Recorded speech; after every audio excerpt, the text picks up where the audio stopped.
ഇടശ്ശേരി കലാപാഠശാലയുടെ ആഭിമുഖ്യത്തിൽ കവി റഫീഖ് എടപ്പാളിന്റെ പ്രവാസ ചുമരിലെ ചിത്രങ്ങൾ എന്ന കവിതാ സമാഹാരത്തെ അധികരിച്ച് ചർച്ച സംഘടിപ്പിച്ചു. നിരവധി പ്രമുഖർ പ്രഭാഷണം നടത്തി. ഡോക്ടർ വി അബ്ദുൽ ലത്തീഫ് പ്രവാസം സ്വപ്ന കവിത എന്ന തലക്കെട്ടിൽ റഫീഖിന്റെ കവിതയെ മുൻനിർത്തി പ്രഭാഷണം നടത്തി.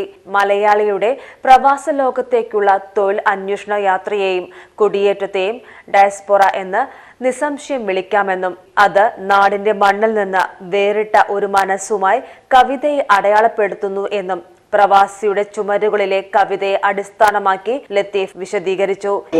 ഭാഷയിൽ ഇഷ്ടം പോലെ എഴുതാനുള്ള സാഹചര്യം ഉണ്ടായ സമയത്ത് ധാരാളം എഴുത്തുകൾ ഉണ്ടായിരുന്ന ഒരു കാലമായിരുന്നു. ഒരുപക്ഷെ എനിക്ക് തോന്നുന്നത് ഈ പ്രവാസികളായിട്ടുള്ള അല്ലെങ്കിൽ ഗൾഫിൽ ജീവിക്കുന്ന വിദ്യാസമ്പന്നരായ മലയാളികൾ അതിന്റെ 70കളിൽ തുടങ്ങി രണ്ടാമത്തെയോ മൂന്നാമത്തെയോ തലമുറകളിൽ എത്തിയ സമയത്തേക്ക് വിദ്യാസമ്പന്നരായ ആൾക്കാർ പോകുന്നുണ്ട്. കുറച്ചുകൂടി ഉന്നത വിദ്യാഭ്യാസമുള്ള കുറെ കൂടി സ്കിൽഡ് ആയിട്ടുള്ള ആളുകൾ പ്രവാസികളായിട്ട് എത്തിച്ചേരുന്നുണ്ട്.